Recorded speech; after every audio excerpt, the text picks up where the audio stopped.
नमस्कार साथियों, आपका स्वागत है आर के एस एजुकेशन ऑफिशियल में। तो साथियों, आज एक और बिग न्यूज आ चुकी है।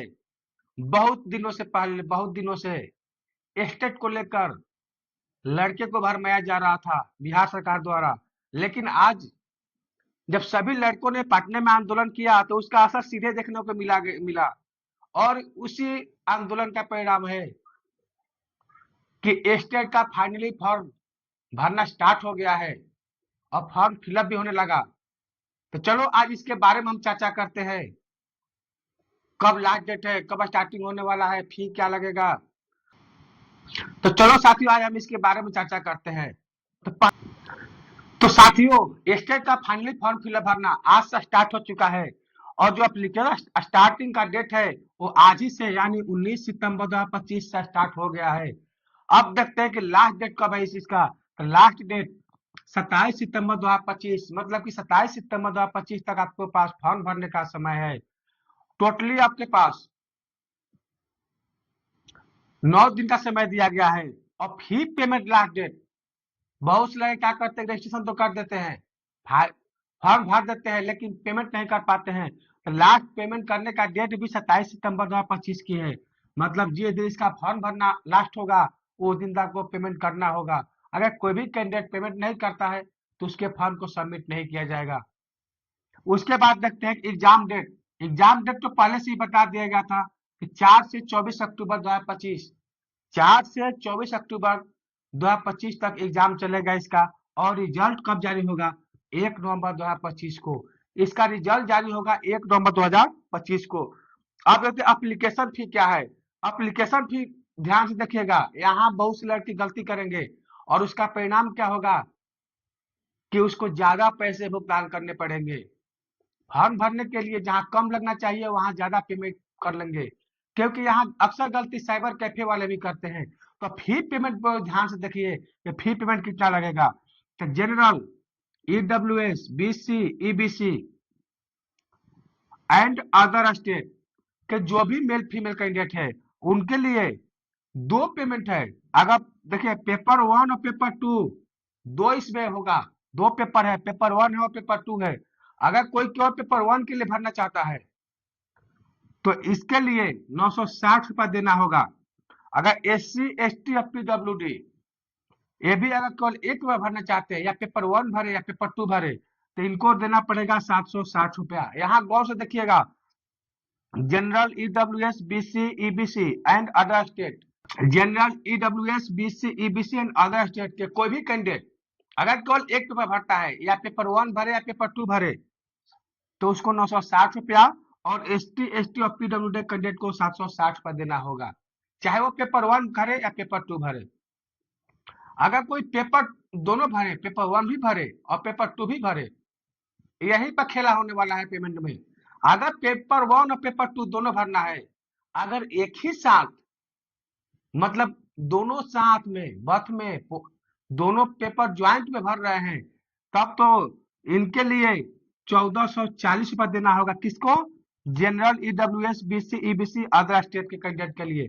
और एस सी एस टी और पीडब्ल्यू कैंडिडेट के लिए 1140 रुपया देना होगा। कब? जब ज्वाइंट पेपर भरेंगे तब दोनों पेपर का, मतलब कि पेपर वन और पेपर टू दोनों बथ भरेंगे, मतलब एक साथ भरेंगे।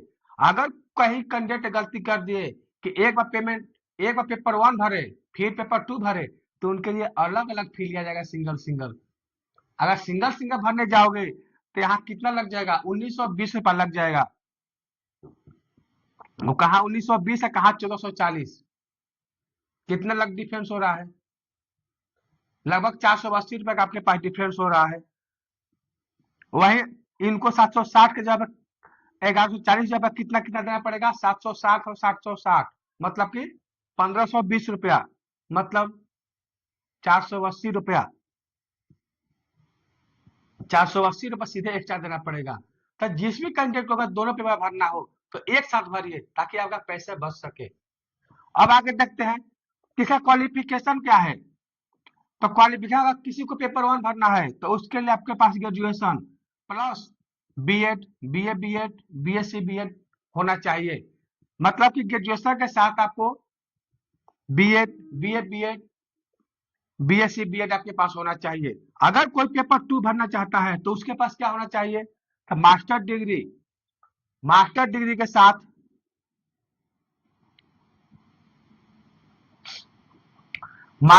के साथ BA BEd BEd BSc BEd या एमएड होना चाहिए। अगर इसमें से कुछ भी हो और मास्टर डिग्री हो तो वो पेपर 2 के लिए भर सकते हैं। अगर किसी को पेपर 1 और पेपर 2 दोनों भरना है तब तो उसके लिए हायर क्वालिफिकेशन लगेगा, और उसके लिए क्या क्वालिफिकेशन होगा? Master degree plus BEd BA BEd BSc BEd. तो यहाँ ध्यान दीजिएगा, इसके बाद फॉर्म भरते समय सब्जेक्ट भी मायने रखेगा। और ये भी देखिए, ग्रेजुएशन और या एमए मास्टर डिग्री आपके कम से कम 45% से क्वालिफाई होना चाहिए, तभी इस फॉर्म को भर सकते हैं।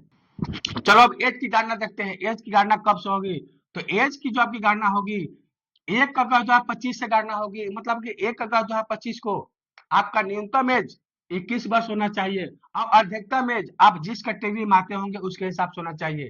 तो चलिए देखते हैं किसके लिए कितना कितना अधिकतम एज है। तो यहाँ देखिए, इधर देखिए, जनरल कैंडिडेट मेल और अदर स्टेट के मेल और फीमेल दोनों के लिए अधिकतम एज कितना होगा? 37 वर्ष।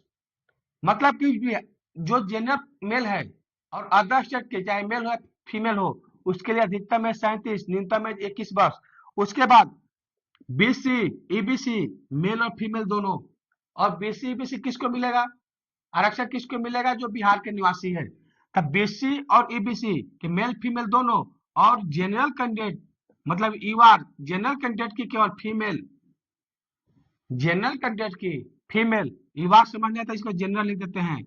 जनरल की फीमेल की अधिकतम एज कितनी होगी? 40 वर्ष।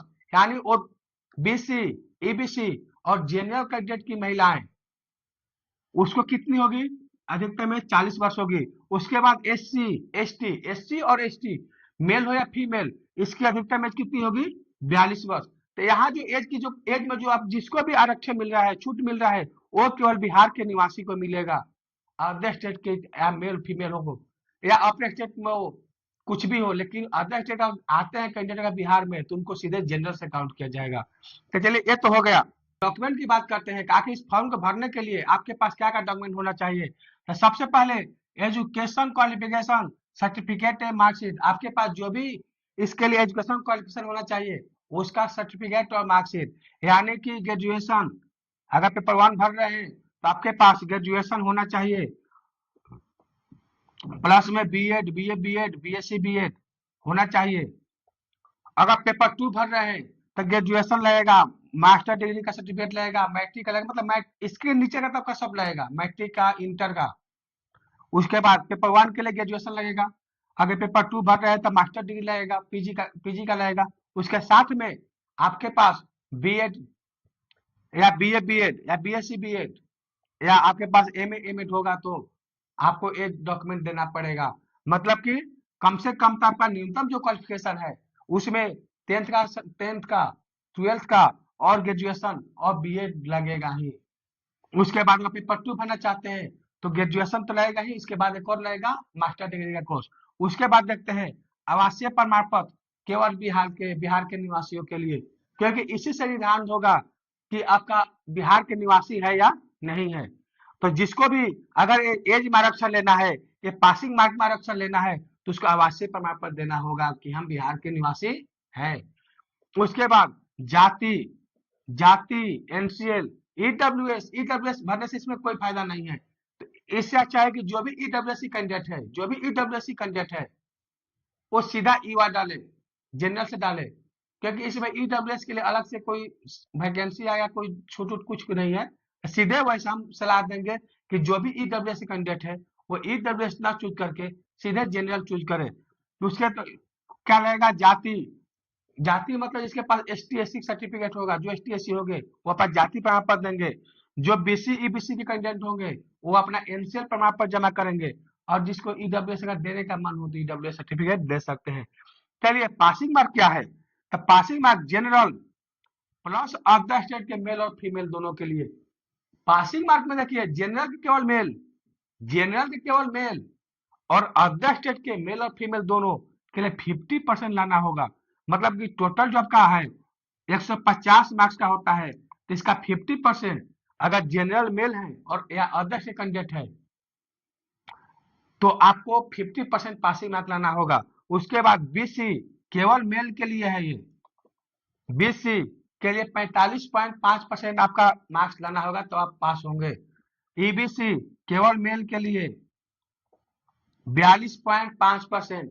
कोई भी अगर ईडब्ल्यूएस कैंडिडेट है, अगर वो मेल है तो उनको पासिंग मार्क लाने के लिए कितना न्यूनतम लाना होगा पास होने के लिए?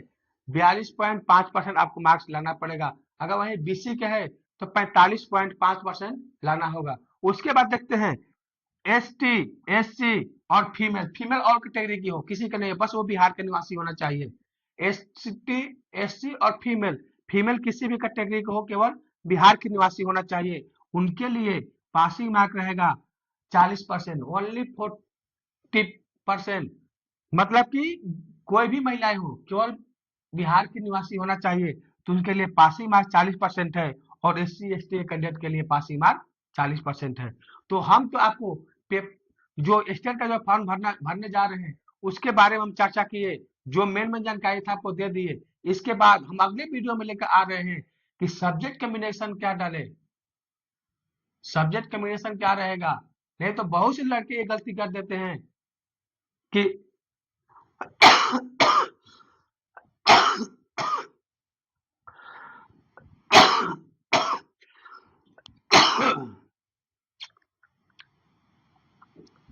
नहीं तो बहुत से लड़के नहीं तो बहुत से लड़के गलती कर देते हैं कि उनका डिग्री कोर्स कहीं और से है, किसी और सब्जेक्ट से है, और स्टेट का फॉर्म भरते समय किसी और सब्जेक्ट को चूज कर लेते हैं। ऐसे में उनको क्या होगा, वो तो पासिंग हो जाएंगे, एग्जाम देने का सर्टिफिकेट मिल जाएगा, लेकिन जब टीचर का फॉर्म भरेंगे तो टीचर बनना है उसके पास मैथ का, वो स्टेट पास किया है साइंस से, तब मैथ का टीचर कहाँ से बन पाएंगे? आपका जो सब्जेक्ट है आपको साइंस भरने नहीं देगा। तो यहाँ गलती करने से बचिएगा सब्जेक्ट में। तो इसीलिए आपका कहीं गलती ना हो, इसके लिए आपको अगले वीडियो में सब्जेक्ट कॉम्बिनेशन के बारे में बताने जा रहे हैं। तो मेरा अगला वीडियो जरूर देखें। ठीक इसके बाद वो वीडियो अपलोड होगा। आज के लिए इतना ही, तब तक के लिए धन्यवाद।